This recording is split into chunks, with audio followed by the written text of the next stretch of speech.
Good afternoon, everyone, and welcome to the news behind the news with Ralph Kintab on Mix 94.7 FM.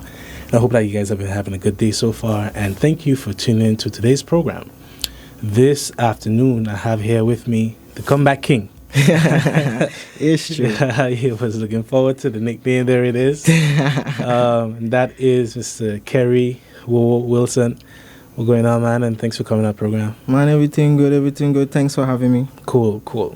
So I'm glad, to have you on because I like to talk about the real, on the show, Yeah. I don't like to just focus on politics or, some of the common topics, but really interested in delving into all the different facets of our society. Okay. I've had persons who, like yourself, who are into music. You've done music. I've known you for your music.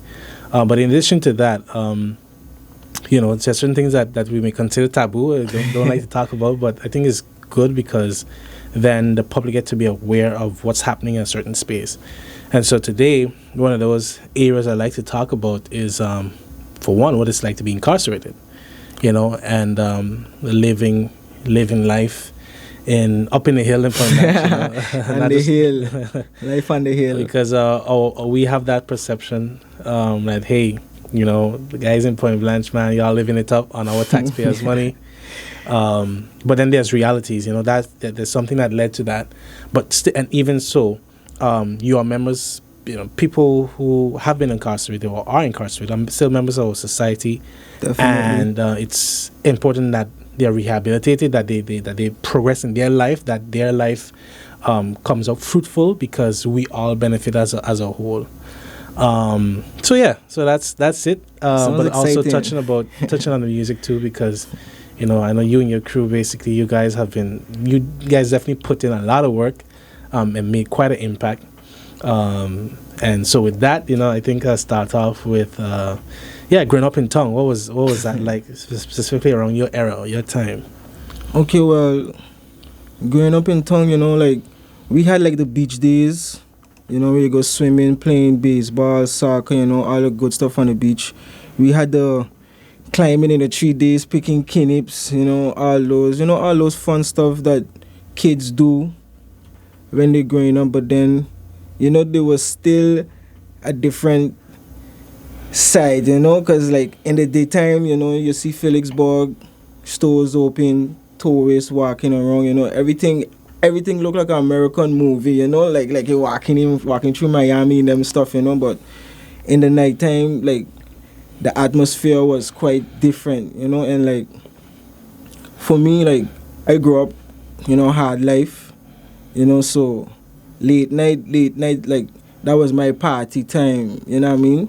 Like we wasn't really allowed out of the house when I was young, but still me and my brother used to sneak out.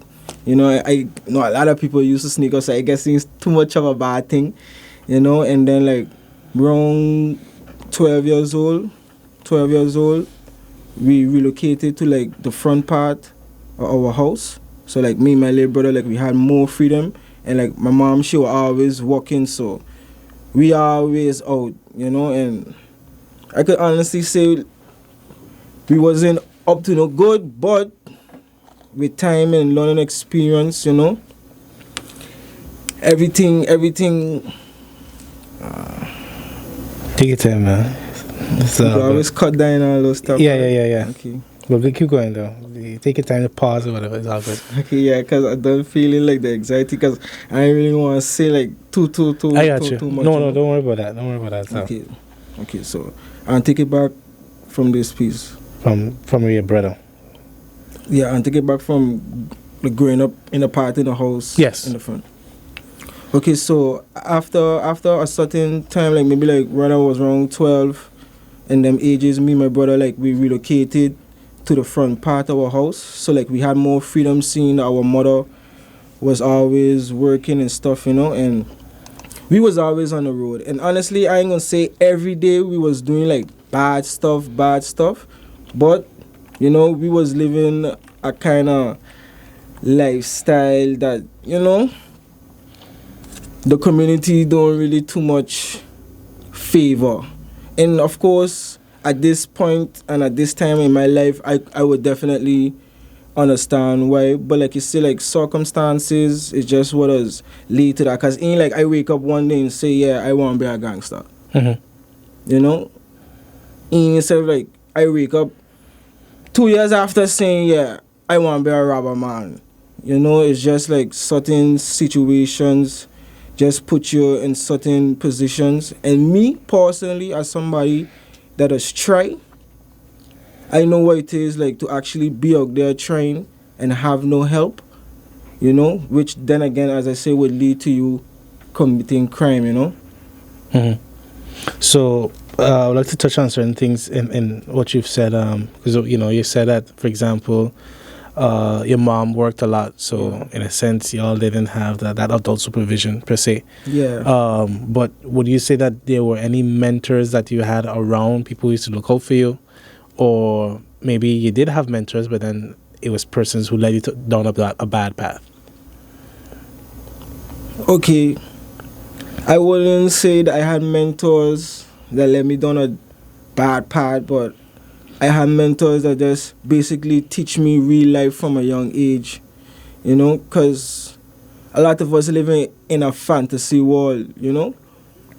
But me, honestly, like I say, like I had people around that teach me real life from a young age, and for me, that was beneficial because mentally I was done way ahead of a lot of people, you know. Like me, like I just say, like I rather talk to old people. Yeah. You know them kind of Same ones? here, yeah. Old people have all the knowledge. There's the ones that could teach me, you know. So it was basically quite like that, and I was never really the following type of person. You know me from school is Kerry don't follow nobody. You know, the crowd don't follow Kerry. You know, that's how it always was. And like for my mom's self, like after a while, you know, when she used to get agitated, you know, everybody coming in telling her her children. She like in the beginning she used to be like, yeah, stop following all your friends, blah, blah, blah, blah.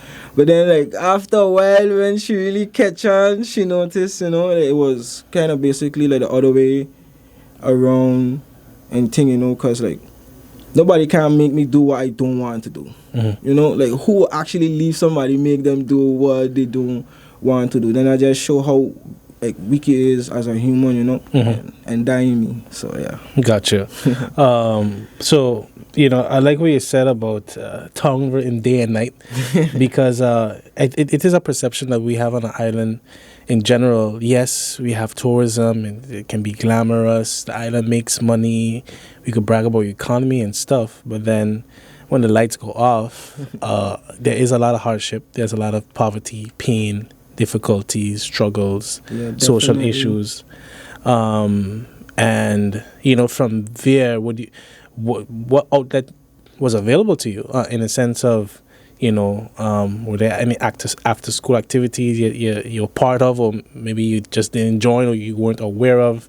You know, do you find that there was something that you could have kept yourself busy with other than being on the streets? Well, growing up, I used to play soccer. When I was younger. That is when I attended the Orania school, you know. But music was always my thing, you know. Like that was like music was my outlet, you know. And it's even like up to this day, like I always tell people, like music is the reason that I still alive. You know, with all the craziness I do in my life, I always say like music is the reason that I still alive. Cause like I say, like growing up, like I grew up hard life, and most of the time, like as kids, we always used to be like locked in our room and them stuff, you know. So you won't have nothing to do. So I always used to just live in my mind, you know. I just used to just live in my mind. And then when I was 5, it was the first time that my aunt did bring us to church with her, right there, Church of God on Back Street. And from the first time I hear like the band strike up in the church, started to sing, like that hit you. That was it. Like that was it, you know. Like that was it right there. And from there, me and music fall in love, and we've been in a relationship since then. Okay. And then because you do you write your own songs? Yeah, I do write my own songs, but that's also because like I used to do poetry too, you know. So that you would say that was like a how to say, self-healing method type of thing. Like, Yeah, like when I was young, growing up, I used to write a lot of poems about like my life and thing, and that is what actually helped me with the songwriting. Cause growing up, like my thing in high school, like I used to sing. You went MPC, right? Yeah, I went to Milton Peters College, graduated also. Mm-hmm. You know, I used to sing all the popular songs, Usher, Born, you name it, whatever it is was popular back then. I would learn it and I would come and I would sing it. But then after a while, like it just became like boring, and I was like I want to do my thing. Like I want people to hear my stories and stuff. So from then I just started writing about my life and never stopped. That's the birth of the R&B tug. Yeah, that was the birth of Dr. Romance. Ah, I didn't know that one. Yeah, Dr. Romance. That was when I was in MPC, Mm-hmm. because I did start to write music when I was in MPC, but the R&B talk came after, during the conflict with For the Haters and other and stuff. But by the time the R&B talk come, I was done seasoned in the streets already. That's why you got that talk in the back of the R&B. Gotcha. But then, so I think, high school is a great experience. Definitely. Because you get to discover yourself. Sometimes you get to discover a lot of other stuff. But I think one of the cool things that we do in our high schools in St. Martin is the talent shows and stuff, because that allows a lot of people to perform. Yeah. MPC actually had the best talent shows back then, hands down. I remember. I would say Academy, but that's okay. No. MPC. and I'll give you a good example. I remember last year actually went to visit the school because my high school diploma got destroyed in Irma, and I wanted to attend the university, so I needed it and stuff, So I remember the school, and I met Mr. Garin and Mr. Carty and stuff, and we was talking, and the Christmas show part actually came up, and then Mr. Carty, Mr. Garin was like, you remember when all the children used to jump in the school just to come see you perform and thing, and then we just laugh. Then I say, yeah, when I used to send the security to go look for them and kick them right back out, and then we just shared the laughs and thing, and there was I even asked them, if they wanted help to revive the MPC Christmas show, and they was anytime I have free time I could come and talk to them. So that's definitely something I probably might want to do. Yeah, it's definitely big in the future. Yeah. But Christmas shows back then, it was crazy. Everybody basically used to look forward to it. Yeah. That was my moment. I can remember the first year I started MPC. I was one of those what would they call targets, the big bag. I had my glasses and all those stuff, So by the third month in school, I had my first fight, So that would kind of shock everybody, because I was shot, So after my first fight, it was okay. You build your credit. Yeah, I remember rapping okay, well then that's one of the little rude boys from the school that gonna grow up and thing. But now December come now, and it's December Christmas show, and nobody in the school, only my friends that come from primary with me, no, I could sing now. So for the whole school is absolutely something new, no. So now when they introduce me and stuff, and I come on stage, it had a little technical difficulty with the music and thing. So then somebody in the crowd said, sing it a cappella. And it was Boys to Men on Bended Knees. That was a song. And then when I started to sing, by the time I was done, the whole school was shaking. And up to this day, every time anybody from MPC see me, they always talk about that Christmas show, And from there was okay, well then he just no rude boy. This rude boy could sing. You know what I mean? And from there it was everything was cool. I was one of the popular kids in MPC. I mean, it goes without saying. I ain't had no problems at all. Yeah. But then looking back, then do you find that if you focus more on that would have kept you out of trouble, or was it just circumstances? Well, like I said, I did never stop music. Music was always the focus. But with life, you have certain routes, and I guess just moving through on certain roads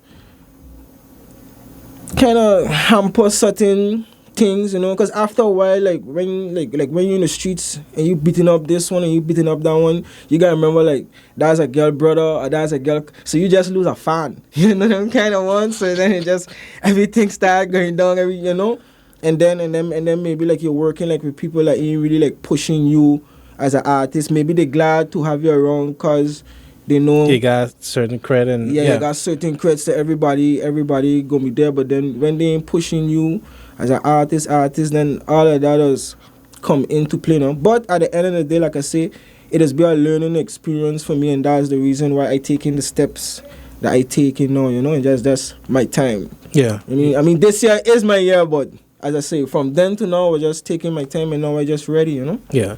Oh, you know, speaking of all of that, one of the realities and things that I think really shocks and Martin in a sense is when we mysteriously adopted Bloods and Crips. You know, there's this gang life culture that you wonder, well, man, looking back, yeah, you know, you think about it and whatnot, the different fights, deaths to extent, you know. How in your recollection, because I mean I wasn't that old enough, but how did that came to be? But when and looking back, how do you think about that period and the damage or impact that it had?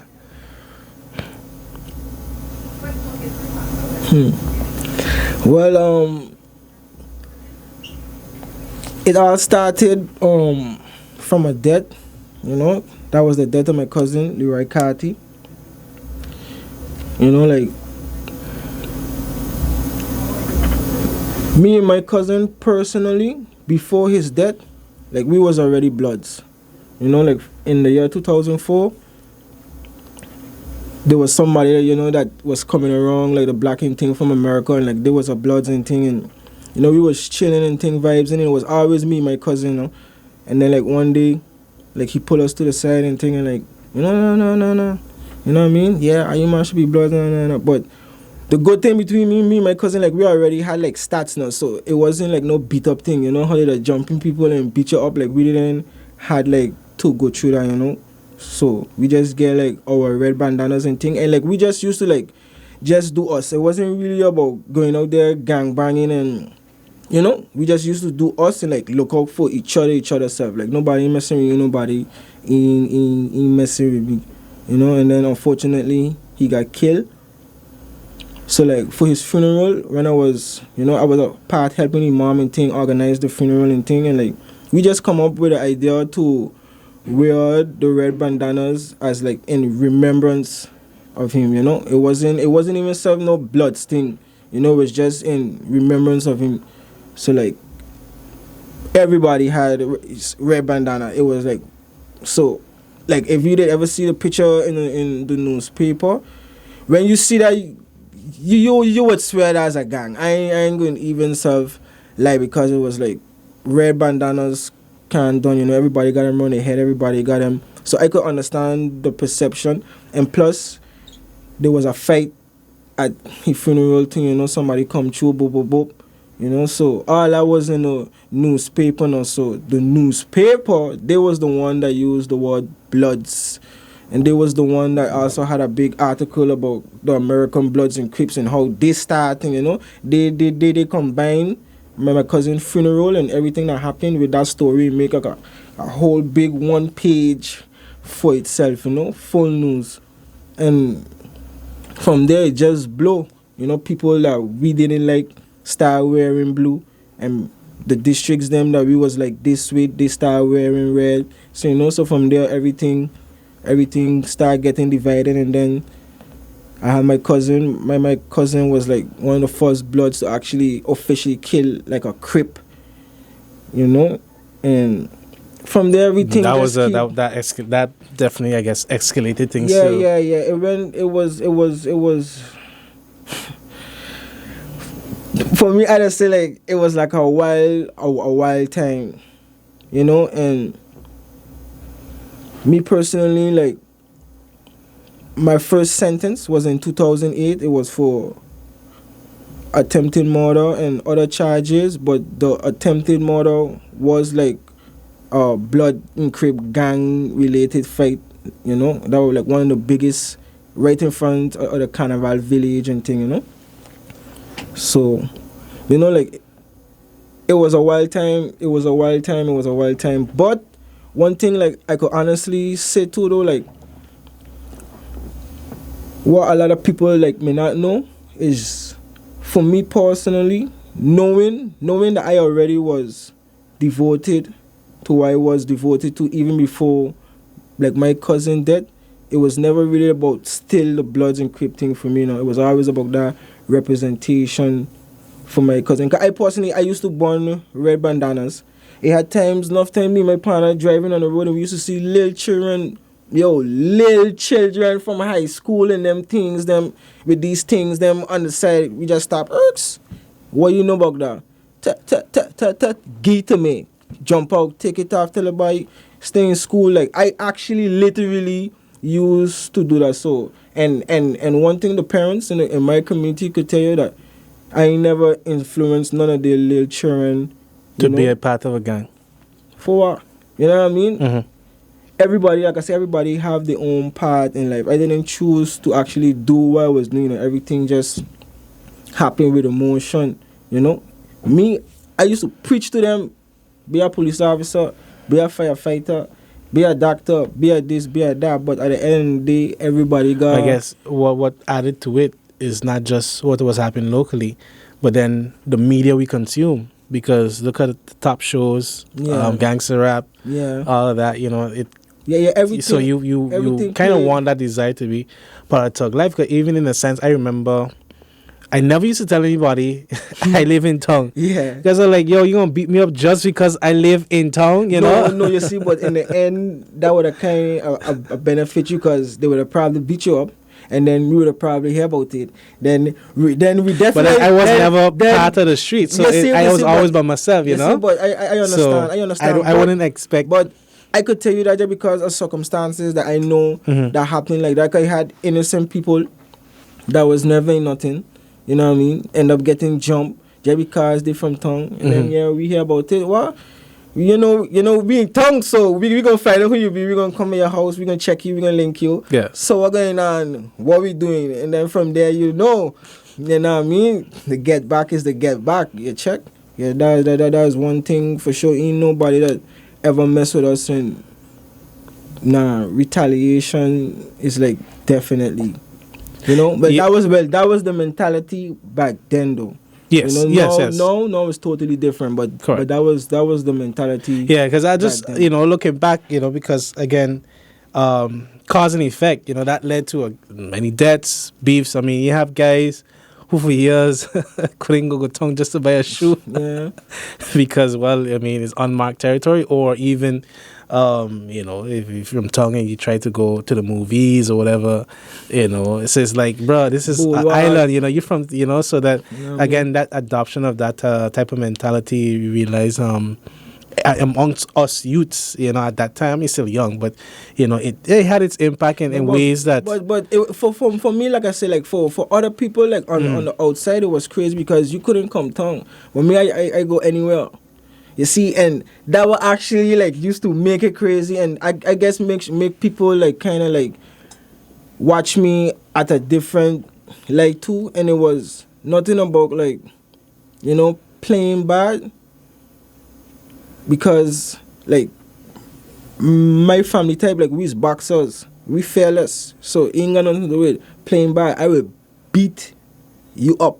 Because them times, we fighting with hand, and I go with my, so I will beat you up, them kind of ones. So it's like, I was okay with going anywhere, because I know anywhere I go, but I'll defend myself.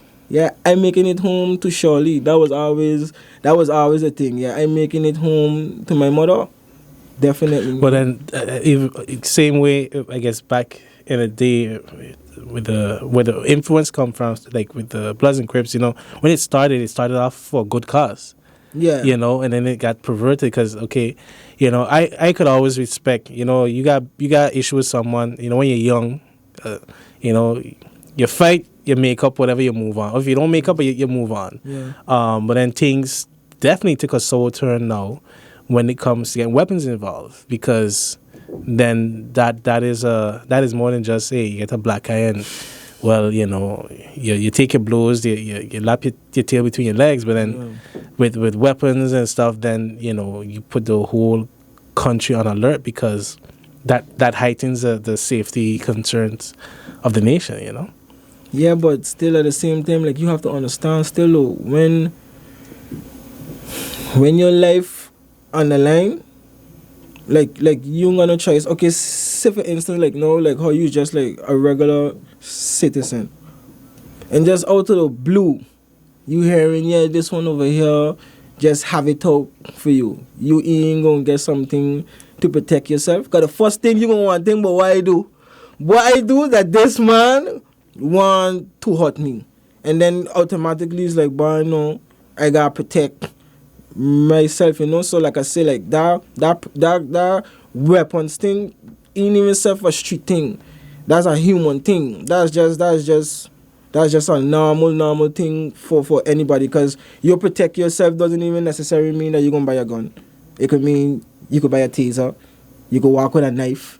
You know what I mean? Yeah, but at the end of the day, that defense mechanism to defend your life, it gonna click in. Yeah, but the part is the law comes in there, because usually you might not gun legally.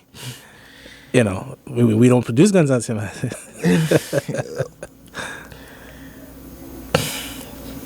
just say, I just saying that for the record. Yeah, but on the friends I got a gun shop, on the friends I ain't got a gun shop. Back in the day, yes. I don't know if they have now. I really don't know. Actually. I to my knowledge, on the friend side, supposed to have a gun shop. But yeah, but regardless if the gun is legal or illegal, because for me, the fact is illegal is because what? The police know about it and in registered, right? Yeah, but you have to be. That is the only reason, though, right? Only because the police know about it and registered, but they have on the job, they have on the house, they have legally, yeah. And then you have to be. I think they did training and stuff. You know what I'm saying? Yes. I was in the army. I have military training too. And to show you, that was like another good thing, like when I was growing up, like during like the Bloods and Crip era, and like this is like a true story. Mm-hmm. Cause that was like 2007. So 2007, I get drafted to go Curacao for the army. So like when we was in the army, I still went like with my red bandana. So like I always used to have it in the right side in my back pocket, like everywhere we go, trainings, everything. So I didn't know, we was in the Wakawa and I pull it out, we fold it and thing, put it back in my pocket, and there was a militant Esther class. Like he saw that and like he was like, Wilson car, he come, tell me to melt and thing, I had to call my name, call my number, stand up straight. Then he put his hand on the chin and he asked me, use a blood. You check? So for me, like I thought I was gonna get in trouble if I say yes, but then I didn't want it to lie neither. So I say, why? If I gonna get in trouble or if I gonna get kicked out because I gang related and then the army, well then it gonna just have to happen. So I tell him like, yeah, eyes of blood. Then he stand up and he watch me. I see him look left, he look right. Then the man say eyes of blood too swat. Then he boops me and thing. Yeah, the man tell me he's a blood too. Then the man boops me, What? I self teach him like the same thing, like blood gang boops, because I was the one that actually created it, So I self teach it to him, and it was something that we used to do. We used to go out, chill, and everything like was. Wow, that was fun. Yeah, to show you like that surprised me too. Like when like he tell me that, and like when I used to come home, the police used to be cross. Cause like I in the army, So like they can't tell me, you know, they can't approach me and do certain things like they could have do when I was just like a regular St. Martin. And like them times I used to like them times though, cause them times I, you know, I done watching them in the face, but them time I could watch them now because like yeah, I know you can't do me nothing. I was like, army man, you know, you gotta respect me now. You know, so it was fun. It was fun, man. It was fun. All right, so we're going to take a quick break and we'll be right back. Welcome back, everyone. You're tuned into the news, Behind the News with Rob Kintav on Mix 94.7 FM. And this afternoon, I'm joined with Kerry Wilson. So, you know, we talk about the music and, yeah, you know, your involvement in the street life and stuff. And again, I'm honestly glad you're open to it because it's a reality we faced. Yeah. Okay, yeah, you know, now we still have issues with you know, some fights at schools and stuff, but again, it's nothing as drastic as before. Right now, everything like simmer, and I actually like glad too. Like a lot of people have asked me like what I was gonna do like when I come home, like concerning like that specifically, and like my first answer was I gonna rock the St. Martin flag. I was like, what? I say, yeah, that's a flag I rocking now, red, white, and blue with the little emblem logo thing. And then everyone were laughing like, yeah, I say, yeah, you know. And it's like from there is like where really like the birth of Swally, you know, like the phrase Swally come from and thing, you know. And like from since I've been come, you know, and from since home, as you could see when it comes to the blood and creep thing, like it died down a lot. Like you would still see people, you know, with their bandanas taking the pictures and thing, but like violence wise, nah, it's more of a unity now.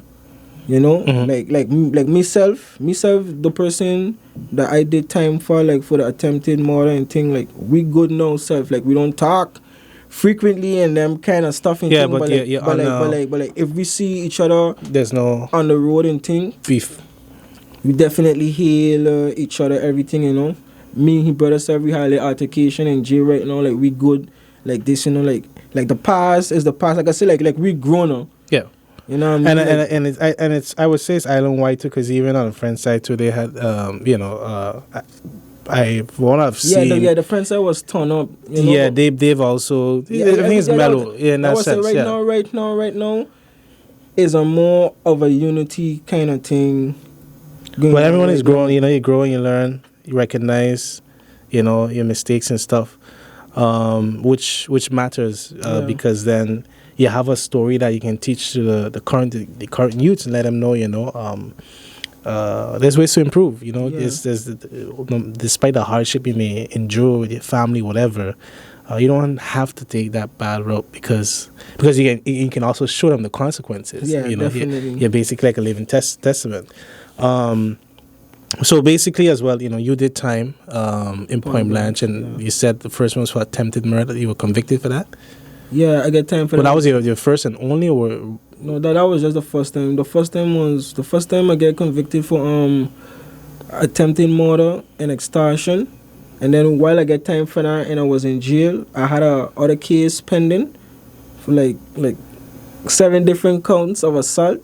That story was a crazy, you know, story, you know, because like they were trying to say like I assaulted like 7 different people at the same time with, and you should see like the different weapons that they say get used, but they're trying to say that I use all 7 of these things, me one, you know, like my lawyer said were asking like if I is that Mortal Kombat character, yeah, with all the hands, you know, so like, but they just put everything on me, which was okay still, because it was just like 7 months. So like in total, like my total time for the first time was like 3 years and 7 months. Like that was like the sentence. In total, I do probably like 2 years, close to 2 years. Okay, so your first time being up there, what is it like? What is like one, you know, just realizing, damn, I got arrested. You're back of the police car. You're in town. You then process to Point Blanche.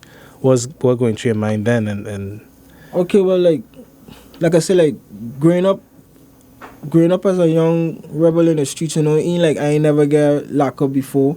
You know, I remember the first time I get a whole downtown. Well, the first few times I actually sleep downtown, like for a couple of days or even weeks. Like my mother self didn't even know. That's to show you, like I would get whole, stay a couple of days and come out of jail.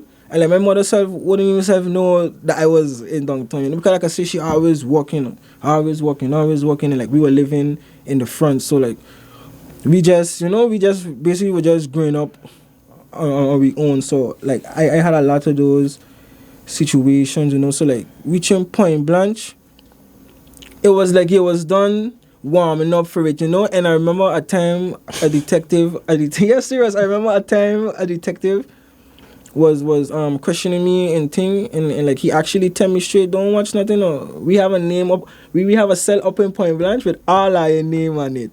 Wow. Swear to God, I was 14 years old when the man tell me that, and I was like, what? I was shocked, I'm like, what? And I smiling and I was like, what? I don't know names. And then so like when I the first night I sleep in Point Blanche, like that was the first thing that come to my head. I could have see him there telling me that like we got a cell up there with all our name, and like he jinxed me, kind of once. So but like the first time, like I say, like I was done kind of warm up to it, but it was still like, cause everybody in there was huge, and I was so small. Like I was like yo, I was so small. So like right then and there, like that predator instinct kicking like one time, cause you done seen jail movies, and them stuff, so you don't know it's either predator or prey, So but then did you know people who were there to kind of protect you in a sense? Definitely, like I had family members and stuff up there. I had friends up there. When I reached, my brother was incarcerated also, but he was in Curacao because they had like a riot or something. So he gets shipped Curacao. So when I reached in 2008, like he wasn't there, like at the time. But I had people and stuff there, and like that is what kind of helped me get like my rep out fast now, because now I reach, it's like, okay, we want to do this, we want to do that. So like you could low-key say like I was a kind of like a hitman, that kind of one. So when somebody wants something done, they call whoa, the payment could go however it gonna go, and then I just go deal with whatever. Like my first jail term, I spend the majority of my jail in cash out. In what? Cash out. Cash out is like solitary confinement. Oh, okay. That would they say in America, like, solitary. Why though? Because like I say, I was always in trouble. Ah, okay. I was always moving, my name always called. And then when my brother come back, things get more wild, But I didn't think the jail, they understand what it was doing, having me and my brother like in the same jail. You didn't kind of want to even. Yeah, I was just ask that, like they should have. I guess especially if you have family there, I guess they smart. No, but the jail's so small, so you basically can't do nothing about it. And if you even reach a point that they actually call my mom to come in the jail to talk to us, and honestly, that I didn't like. And I reprimanded some of the guards in the back for it, because I don't know who set the order to do that, but I didn't like the fact that they called my mother and put her through all that, she crying and behave, and I said like, but we behaving, but at the time when she called me behaving, for children, so it was like, but we behaving, so I didn't quite like understand what it was about, and it didn't even make things better, because like I say, I was still going cash out, because it didn't make things better.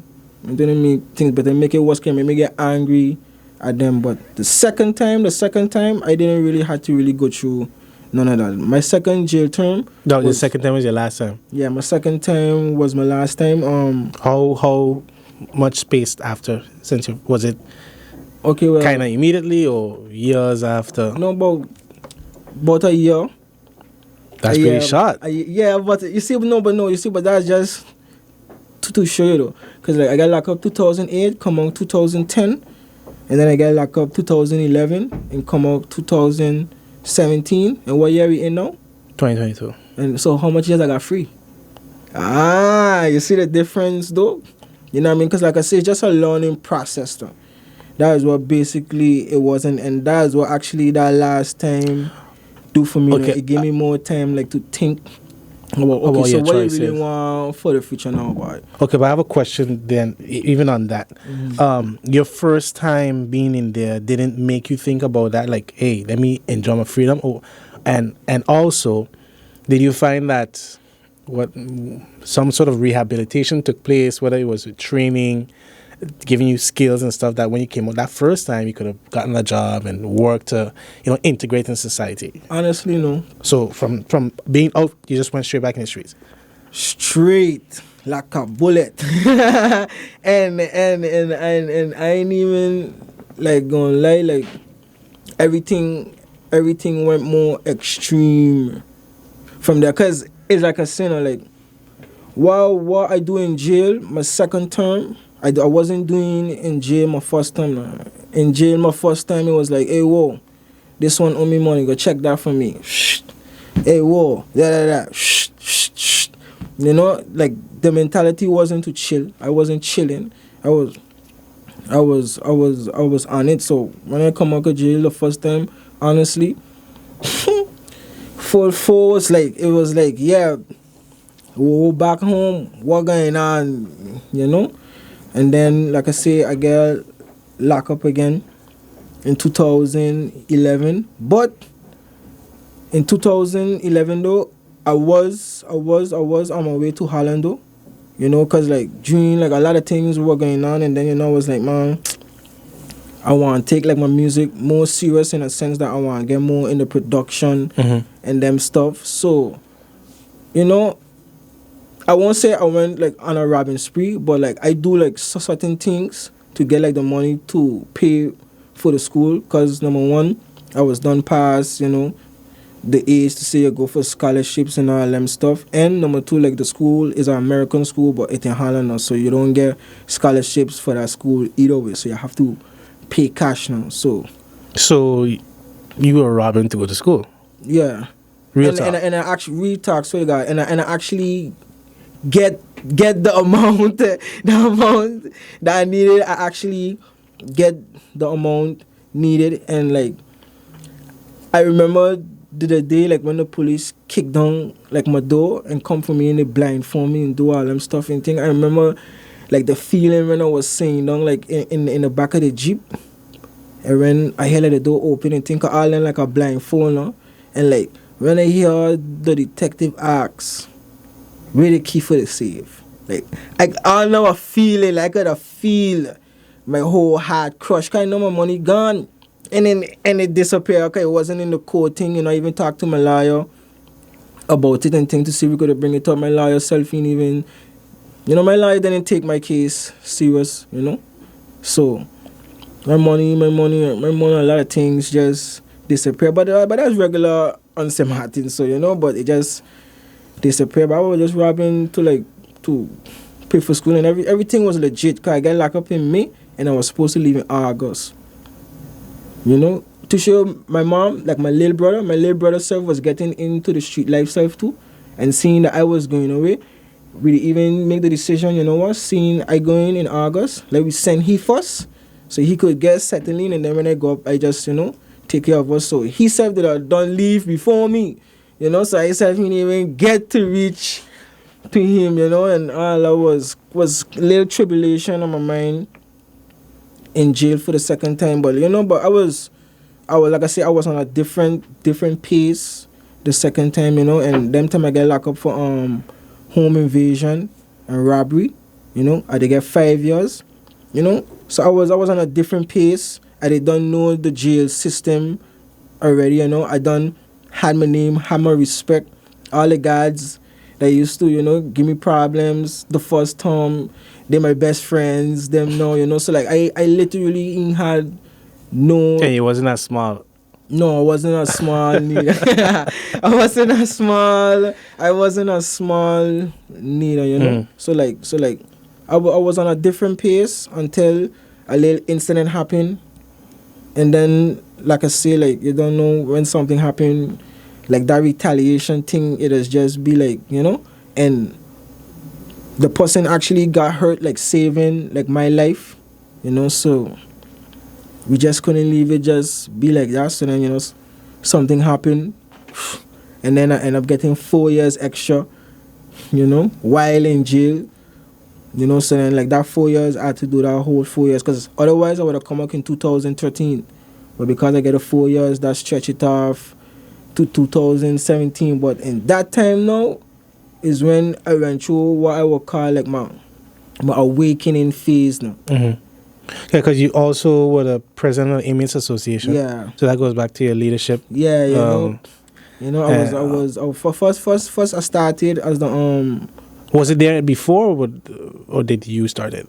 No, the Inmates Association was always there. Okay, all right. You know, there was always there. First I started as the treasurer, and then I went up to the vice president, and then I went up to do the president. Because, you know, like you see, you know, I could talk to those people in front of, and like during like my presidency, like that was the first time that we had a talent show in Point Blanche. True. You know, and like bring back the MPC vibes. Yeah. Poetry, singing, everything. Yeah. Yo, it was legit. We even had a fitness. You know, like how they have the fitness on the rock. Yeah. We even had one of those in Point Blanche. A fitness challenge. I win.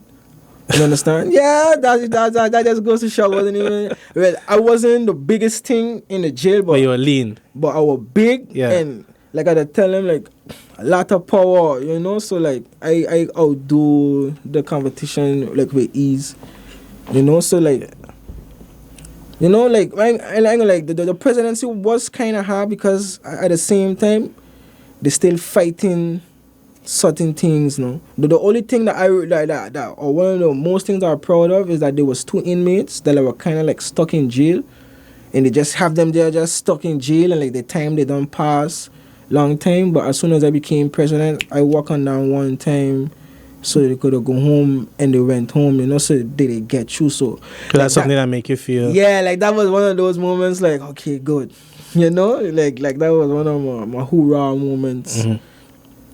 You know, and then like I say, after I get the sentence for the 4 years extra, like I was going through like more awakening phase now, because then I know I hurt my mom now.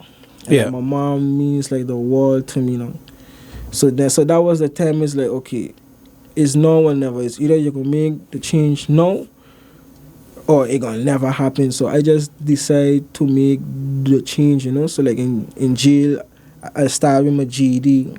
I was doing other different classes, computer, all them stuff, you know, get a job, you know, just keeping myself, you know, just peaceful, you know, staying out of everybody way. And then, like, one thing too, like, for the foreigners, like, that come, I was always, like, a helping hand, like, for them, you know. So, like, if they ain't, like, from St. Martin and they needed stuff, like, canteen or whatever, anything, like, I would always look out for them, you know? So like I say, like I was just busy just keeping. When you say foreign, you're talking about people who are there to be deported? No, I'm talking about like people that maybe probably get a hold on drug boats. Oh, okay, I got you. And you know, like people that us do like human smuggling, like, you know, like, yeah, okay, like those kind of like those kind of people, maybe they get a hold, you know, whatever it is, like, okay, people that ain't basically from St. Martin, and basically like ain't really have like nobody here, like all of those people like was my friends. I remember it had this Dutch dude that just come in, like he was hot himself, you know, but as soon as we link up and we start talking, you know, because he said that approach me and say, you know, he hear about me, you know. So, you know, so I just take him under my ring and I just start to check for him, because if I was in a foreign jail and I had nobody around, like I would love for somebody, you know, to keep it real with me, like in a sense like that. So that's why I always make sure like to check for those kind of people in jail, you know. Gotcha. The only thing that you say you had a job in jail, so then they pay you guys, like? Yeah, they pay us like $1 a day. Yeah. Well, okay, so they pay you guys in terms like, so they would add up your hours that you work, and you get the money after, or like they put like your money? Yeah, your money gonna come like during like canteen time, like in them stuff. But like I say, like ain't like no hours thing, is like maybe like $1 a day or $1 50 cents a day. You know, not per hour, a day. You understand? So, Okay, You and know? so you guys have to pay for your canteen, your meals. If you say canteen time, Canteen is like, like shop now, like, they have the shop like where they go do outside shopping and they get Oh, a okay, list. okay, So like them like cornflakes, peanut butter, all them kind of essentials and things after you could buy it up there, okay. So you're allowed a little goods. I guess I would say. Yeah, Okay. definitely. But on your tab though, Yeah. yeah, but definitely though. Okay, but so then basically, if your family on the outside could help you out with that if they so choose. Yeah. They could go by the bank, and put money on your account and them stuff. It got a certain process that they have set up so they could deal with that. Yeah. Okay, so for one, currently, we are having talks where the prison will be rebuilt, reconstructed, and the condition of the prison has always been something that is even a human rights issue. Definitely. So could you detail that a bit more, and then also, anyone that you know up there, any bits of changes whatsoever? Okay. Let me see. Picture 3 man living in a place about maybe half the size of this room here. Half the size of this room. Yeah, about half. Or maybe just a little because like the bathroom, just this little small little thing in the corner. And then the bed like right here. So it maybe be cut right here like by me. Small like that. Or maybe a little smaller. 3 men. 3 grown men. And like I say, some of these men name is gym monsters. So some of these men are big, bro. You understand? And picture 3 men live and to show when I said like went through like the laws and stuff, like that actually what they're doing in Point Blanche prison is actually like against like the law, because it's supposed to be actually 2 people per cell, but here in St. Martin they have 3, so they're actually breaking their own laws of their in Point Blanche prison, and those are certain things that we try to talk about too, and those is things that start to make them like shut me down, like after when I want to do other things, them like they don't say, nah man, you trying to push too much other stuff. So since you and I, you giving us hard time on those things, them, and that's what actually make me quit as the president of the Inmates Association. But then did that not make you feel like you quit on the others? No. Actually, them man was like happy, because if me being there, that mean that I against they, because at the moment, what they wanted to do, they make some copies, like for me, like they went through like the jail rule book and they make copies, 86 rules of what not to do, and they literally make copies now, like paper copies, staple them, everything, of 86 rules on what we are allowed like not to do. They ain't saying what we're allowed to do, no, just what not to do. And now they calling me in the office and telling me that I have to take this and go upstairs and share that out for everybody. But the whole plan was, right, that once now everybody got it, now nobody can say they know the rules. So now anybody do anything, everybody get the rules. The president of the Inmates Association share it out. Everybody get the rules. So right there, I set up everybody to fade, everybody to fall, So I wasn't done with that. So like I say, other things I wanted to do, they were like, no. And then, you think, and then like from there, like So you didn't find you were able to make inroads with the management to, also advocate for the inmates? But the management, like the first meeting I had with the director, he didn't want to see me again after that. Because like at one point, cause like I said, like I don't just come and just talk now. I just study everything. Now, so I went and make sure I study, so I know exactly what I come in to talk to you about. And at the end of the day, like I always say, like when you speak truth to people, it does aggravate them. It's true. Especially when they ain't got nothing to think about. Because like I said, like these are you laws, these ain't my laws, no, these ain't have nothing to do with me. I ain't write them, I just read it. You know what I mean? I just study it, I just reading it. You laws, are you breaking, are you own things? And they doesn't like to hear that, because, St. Martiners have that mentality. I can just do what I want. Whether you like it or not, I can just do what I want. So it was basically like that. So like me, I wasn't going against the inmates to set them up to fail like that. So If the guys ain't want to do that and you don't want to do nothing for us near, well then yeah. And then from there, the inmates association like actually went not like for a while self. Mm. You know? Yeah. Yeah, because like nobody really want to be in a position to go against us that. You know, because that's just all they're gonna really try and make you do. You know?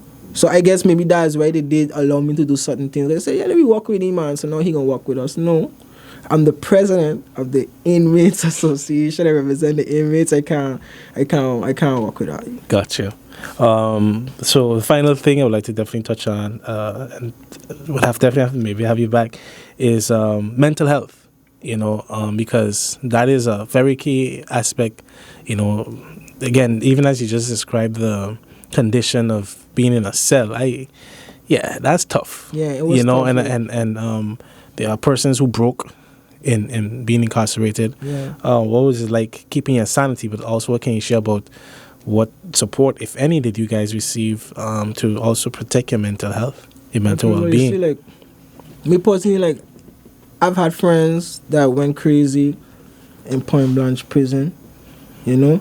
But then again, that just touched back on the topic they were saying earlier, like, what I do, like, to keep myself busy and thinking and seeing. That's how actually I protect my mental health. Every day, early in the morning, first thing I wake up, the first thing I do is I go train. I take all that stress out early morning. You know, that was one of my first things. Then when I come back, bathe, settle myself, eat, sleep. Then when I sleep and I wake up, music. You know, I write maybe like 800 or something songs in jail, if not close to 1,000 if you just add the single choruses alone, you know. Like, you had a time. Yeah, I had a time. So it was just, you know, so I was just on the music vibe. A lot of things that are going on now in the music industry, you know, I did done predicted already. There was even a moment in time that I was approached by record labels. Because while I was in jail, I had a little momentum going on because I had this little thing I was doing called Talent Behind Bars. Because I used to record music on my phone and I had the whole studio on my phone. Yeah. Had the whole setup in my cell and stuff. You know, I used to record my music and I used to put it on Twitter and SoundCloud and like certain other stuff. And then so I get a couple of feedbacks like from record labels like Maybach Music Group, D Black Music, Interscope Records, you know, and like out of all them in Interscope Records, like that story is still going to be like, I know, like one of my biggest in the future. You know what I mean? I do have friends that are angry with me that I didn't like sign the deal with them and like now in these times, like I couldn't understand because if I probably didn't do it, life would have been better. And then, you know, certain friends that end up coming out of jail in far back jail, you know, probably wouldn't have been there because of the probably done been on a plateau. But for me, what it was is like I said, like when I was in jail and I was doing my stuff and Interscope contact me and thing, I did tell them that I was in jail, you know, and I guess that kind of make it more hype for them. You know, like, what? You in jail in the Caribbean and you on a phone and you on Twitter and you doing this, you know? So, you know how that the industry is, no? Yeah. So they like that, no? So then I did tell them that I was coming home 2017. So then, you know, after a while, I kind of died down from Twitter, end up coming home. And then just when I come home, Irma hit, you know? So when Irma hit, it was like, boom, St. Martin all over the news and all again. Then, you know, a couple months later, when current and sudden things come back and I get a phone, I see an email right there from Interscope Records, you know, talking about label submission, I ain't answer it. Couple more messages coming for the year, I ain't answer it. 2019, messages still coming in, I ain't answer it. Because for me, it's like, if are you so interested in me, that means it must have something about me that you know. But yeah, we could do something with that, you know. So from there, that's just why on this personal pursuit, I'm just trying to make things happen for myself, you know. Got it. Man, I would like to thank you so much for coming on the program and sharing your story with us, because it's a story that many could relate to, and that matters, you know. It's part of our collective story. Yeah. So look forward to having you again. And to our viewers and listeners, thank you guys as well for listening, and be sure to tune in again tomorrow. Take care.